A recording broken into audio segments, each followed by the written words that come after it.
दोस्तों, एक मिनट के लिए सोचो, तुम सुबह उठते तो हो लेकिन जिंदा महसूस नहीं करते। तुम्हारी आंखें खुलती तो हैं पर सिर्फ एक वजह से, तुम्हारा फोन। एक और दिन वही रूटीन, फोन उठाया, रील्स स्क्रॉल की, 2 घंटे बीत गए, अब भूख लगी तो खा लिया, खाना खाने के बाद फिर से आलसी महसूस करने लगे तो सो गए। अगला दिन फिर से वही करने लगे, रील्स स्क्रॉल करते रहे और तभी किसी अटेंशन हंगरी लड़की ने अपना जिस्म तो क्या दिखा दिया, तुम्हारा मन मचल गया। तुमने खुद से कहा बस एक और वीडियो, लेकिन सच तो यह है कि तुमने अपना पूरा दिन बर्बाद कर लिया। समझो, ये एक नॉर्मल मोटिवेशनल वीडियो नहीं है। मैं यहाँ सिर्फ लेक्चर देने नहीं आया हूँ। मैं खुद एक 21 साल का लड़का हूँ जो इन्हीं सब चीजों से गुजरता है, मगर एक फर्क है, मुझे इसका सोल्यूशन मिल चुका है और ये 100% काम करता है और यही तुम्हारी 99% प्रॉब्लम्स को खत्म कर सकता है। कभी नोटिस किया है, जब तुम इंस्टाग्राम स्क्रॉल करते हो तो अंदर से एक अजीब सी उदासी महसूस होती है, जैसे तुम अपना वक्त बर्बाद कर रहे हो। जब तुम किसी लड़की को रील्स पर देखते हो तो तुम अपने आप को रोक नहीं पाते और अगला स्टेप होता है मास्टरबेशन। और फिर उसके बाद क्या होता है,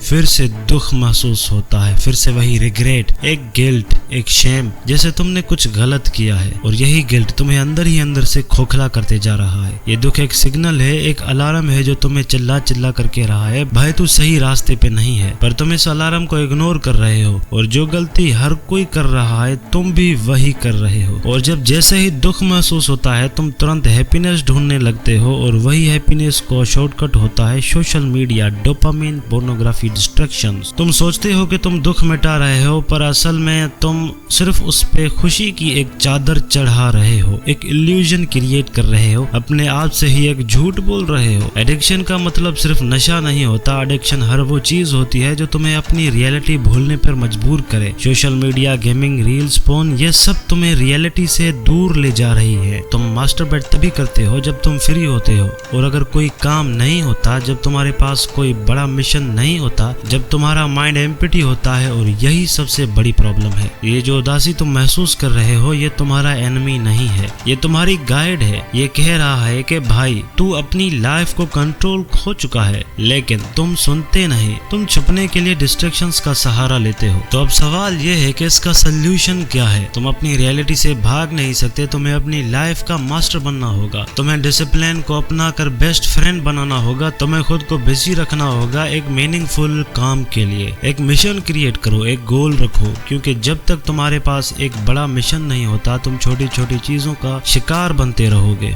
तुम्हें एक विजन चाहिए, एक ड्रीम चाहिए जो तुम्हें सुबह उठने पर मजबूर करे बिना किसी अलार्म के। ये एडिक्शन तभी खत्म हो जाएगी जब तुम अपनी लाइफ का लीडर बनोगे, जब तुम डिस्ट्रैक्शंस को डिफीट करोगे, जब तुम डिसाइड कर लोगे कि तुम जिंदा हो, सिर्फ सांस लेने के लिए नहीं बल्कि कुछ बड़ा करने के लिए। So are you ready to take back control?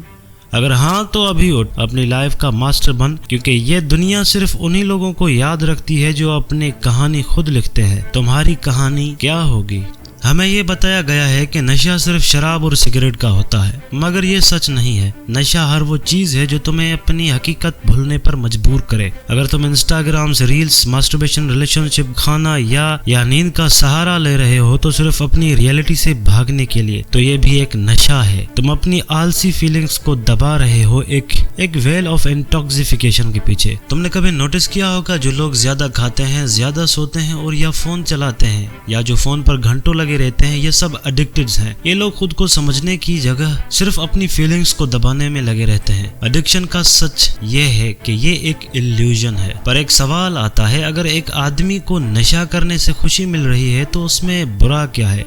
उसको खुश रहने दो। ये हमारी प्रॉब्लम क्यों है? समझो, जो भी इंसान ये कह रहा है कि वो खुश है, असल में वो सिर्फ अपने दुख को दबा रहा है। नशा उस दुख का सिर्फ एक कवर है और सच ये है कि हमारी नेचुरल स्टेट ऑफ कॉन्शियसनेस क्या है। तुम जितना भी अनकॉन्शियस रहो, तुम्हें एक दिन जरूर होश आएगा। तुम्हें वक्त होश दिलाएगा, ना चाह कर भी। और जब वो होश आएगा तो तुम और भी ज्यादा दुख महसूस करने लगोगे, क्योंकि वो दुख कभी गया ही नहीं था। तुम्हें लगता है कि इंस्टाग्राम स्क्रॉल करके, एंटरटेनमेंट देख के या मास्टरबेशन करके तुम अपनी दुख से भाग सकते हो, तो भूल जाओ। जितना तुम दुख से भागोगे उतना ही दुख तुम्हारे पीछे भागेगा। तुम सिर्फ अपनी तकलीफों को मास्क कर रहे हो, सॉल्व नहीं कर रहे। मैं बार बार ये बात बोल रहा हूँ ताकि तुम्हारे दिमाग में ये सेट हो जाए। तुम दुख से भाग नहीं सकते, तुम सिर्फ अपनी रियलिटी को अवॉइड कर रहे हो, और जब तक तुम ये नहीं समझोगे तब तक तुम इस ट्रैप से कभी नहीं निकल सकते। अगर तुम सच में आजाद होना चाहते हो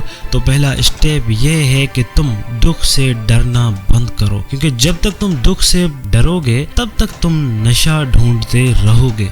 देखो, एक प्रेशर कुकर लो जिसमें दाल पक रही हो। जैसे ही प्रेशर बढ़ता है तुम सीटी बजा देते हो, लेकिन इस वजह से दाल सही से नहीं पकती। तुम वो प्रेशर कुकर हो, तुम्हारे अंदर का दुख प्रेशर है और तुम उसे नशा करके रिलीज कर रहे हो। पर जब तक तुम इस साइकिल को नहीं तोड़ोगे तब तक तुम एक कोयले से हीरा नहीं बनोगे। ये सब डिस्ट्रैक्शंस हटाओ, Instagram, TV, porn, masturbation, gaming, relationship, addiction, सब कुछ, क्योंकि जब तुम इन सब चीजों को हटा दोगे तब असली गेम शुरू होगा। हर रोज लोग मुझसे सवाल करते हैं, भाई मुझे कोई मोटिवेशन नहीं मिल रही, मैं पूरा दिन आलसी पड़ा रहता हूँ, रात को लगता है कि लाइफ बर्बाद हो रही है। इन सभी के लिए एक जवाब है, जब तक तुम्हारी जिंदगी में आग नहीं लगेगी तब तक तुम्हें कोई मोटिवेट नहीं कर सकता। समझना, जब तक आग लगेगी नहीं तुम हिलोगे नहीं। लेकिन प्रॉब्लम यह है कि जब भी आग लगती है तुम लोग तुरंत उसको बुझा देते हो। तुम डिस्ट्रैक्शंस का पानी डालकर उस आग को ठंडा कर देते हो, और ये तुम्हारी सबसे बड़ी गलती है,